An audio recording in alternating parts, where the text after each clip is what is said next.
Thank you, Caherlock. Mr. Connelly, you're very welcome here to committee, and congratulate you on your appointment last April, and thank you and your staff for attending. The OPW does some very fine work in this country throughout all of our counties, constituencies, and not least in this fine building that we find ourselves sitting in. And I just want to also acknowledge the tremendous assistance that Kieran O'Connor has been to us in the Housing Committee on a lot of the work that the OPW are doing. And I think it's important to acknowledge that work. And when an organisation comes in the spotlight like this, which quite rightly you are because of the excessive cost of this bike shelter, that can have a detrimental impact on many of the staff across the country that work for the OPW, and it reflects, it can be demoralising for them. Yeah, so I just want to acknowledge the very fine work that the OPW and the very good history that you have. In terms of the bike shelter, let's start with the bike shelter.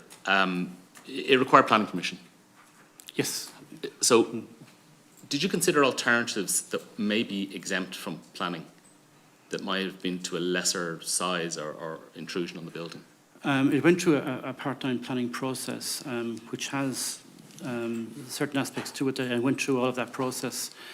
Sorry, just so if you're looking for planning permission on a protected structure, you can seek a declaration to see is it exempt from planning permission. You can also seek a Section 57 Conservation Officer report to say would this materially impact or affect the building. Was that done with DCC? No, it was done through our own part. No. So you decided the conservation aspect yourself rather than the planning authority? Part 9 can be applied to this complex of buildings here, and we did that. Okay, that's fine. In terms of the location of the shelter itself, because there's been spoken at length there about the granite paving, for example. 90% of that area out there where parking is tarmacked. Mm-hmm. Why was the decision made that where the bikes are parked has to be granite and couldn't be just tarmac?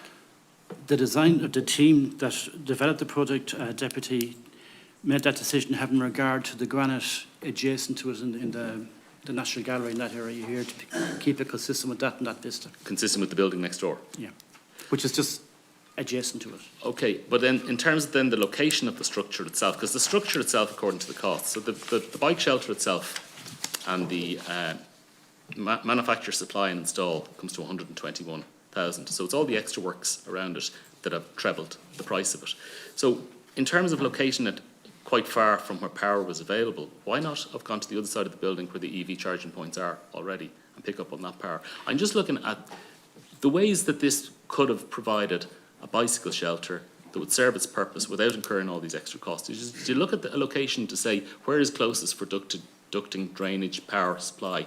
You seem to have gone to a very extreme location for picking up those services. I do acknowledge that the location chosen turned out to be probably the most expensive location that could have been chosen.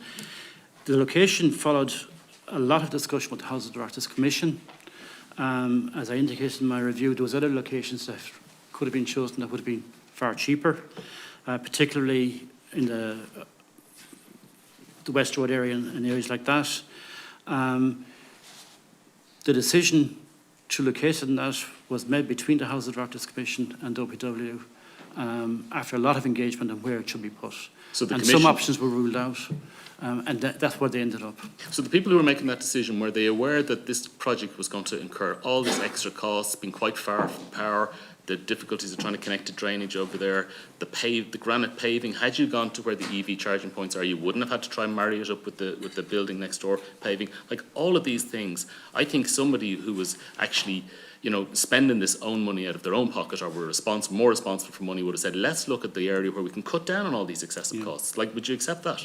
I do accept that, and I do accept, and as I've indicated in my opening statement and in the report, that there should have been more fulsome discussion with the House of Directors Commission on the costs of these locations, so that it could be optimised in a better way having regard to costs. And in those discussions, did you say, look, if we put it here where the EV charging points are, we will actually reduce costs by this amount? Was that part of the conversation, or was it just aesthetically, this is where we're going to I think one of the main concerns I have from the discussions with the House of Directors Commission is there wasn't a fulsome discussion, if any discussion, on the cost of each of the locations. That should have been the case, and that's something I'm addressing now by ensuring that the cost of all elective projects be discussed with the authorities in Leinster House throughout the whole process of planning for these projects. Okay, and you just It's mentioned... something as chairman coming in I find very difficult to understand, to be very frank, because whenever... Well, we find it very difficult to understand as well. Yes. Can I ask you, what else of substantial value have the OPW constructed within Leinster House or Department of Finance area here at Marion Street or Kildare Street in the last 12 months or so? Can I ask my colleague Rosemary Colley to deal with that? Of significant cost? Thank you, Deputy. So in Leinster House we deliver a whole programme of works in terms of maintenance and conservation, and that full list of works is discussed monthly with the facilities management team here in the House of the Oireachtas. Sorry to interrupt, Ms. Yeah, Collier, no, but just have you constructed any other structure of significant cost within Leinster House or Department of Finance? There are no new structures of significant cost in the Houses of the Oireachtas. So can I ask, the security shelter that's up beside the Department of Finance buildings now, was that an OPW project? Yes, I'll take that. That was an OPW project. That's quite a significant high-cost project, I believe. Sorry, I was speaking specifically about the House of the Oireachtas. Okay, My well, colleague I was was talking, after- say, yeah, sorry, along the whole Kildare campus. Street, Marion That's Street, fine. the compound of Yeah, sorry, buildings. Yeah. that's fine. No, the OPW has constructed and finalised a project in relation to the security pavilion and the Southgate entrance to government buildings. The Southgate entrance, and that is a very attractive security hut with a sweeping copper-clad roof on it. It looks very well. What was the cost on that project? Can I give some outline of that, because that project followed a fairly... Well, I'm quite tight on time, Okay. and I just want to get to the point about what was the cost of that project? The full cost of that project, Deputy, was €1.429 million. 1.429 million euro.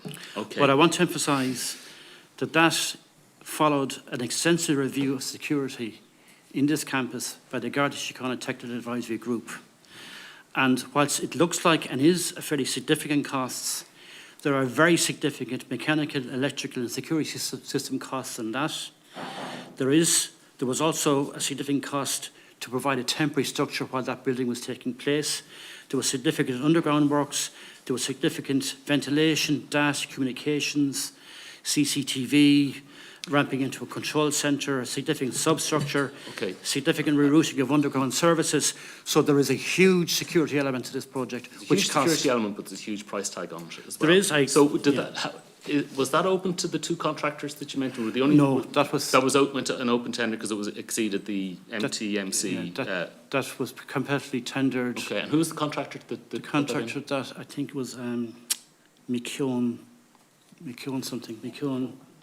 Contact. Okay, and for something of that level of cost, who signs off on that? Does that need to go to ministerial level to sign off on that? No, that goes to the appropriate level within the organisation. So that would have been signed off at assistant secretary level.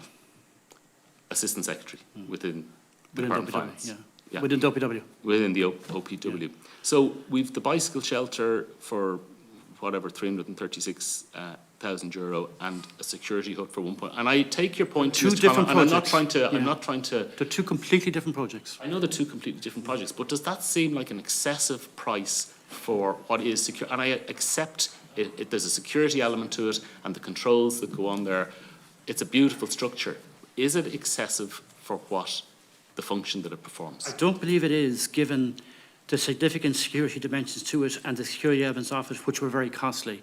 Like, you don't do mechanical, electrical and security systems to the dimension that were required, and it's not just that hub you see. That ties into a control system across the whole campus. So there's been a lot of routing and that type of work, which is quite hidden. You don't see it by looking at the pavilion itself. The significant underground works that took place in that. And I want to emphasise that there's a huge amount of networking that arose in that project from in the Leinster House and Government Buildings campus, including power, communications, security and CCTV systems. So it's not just what you see when you look down the South Gate. There's far more to that project than meets the eye. Okay. So it's a completely different project. I want to emphasise on the other Just one. one last question on that structure then. So security, notwithstanding the security considerations of that, are you in a position to provide us with a breakdown on the costs of that? And I don't mind if you have to remove the sensitive security nature of it, but I would be interested to see, is that value for money? Because we're picking holes in the cost of this bike shelter of, 50,000 for granite landscaping when I don't think that was necessary. The groundworks comes to another 50,000.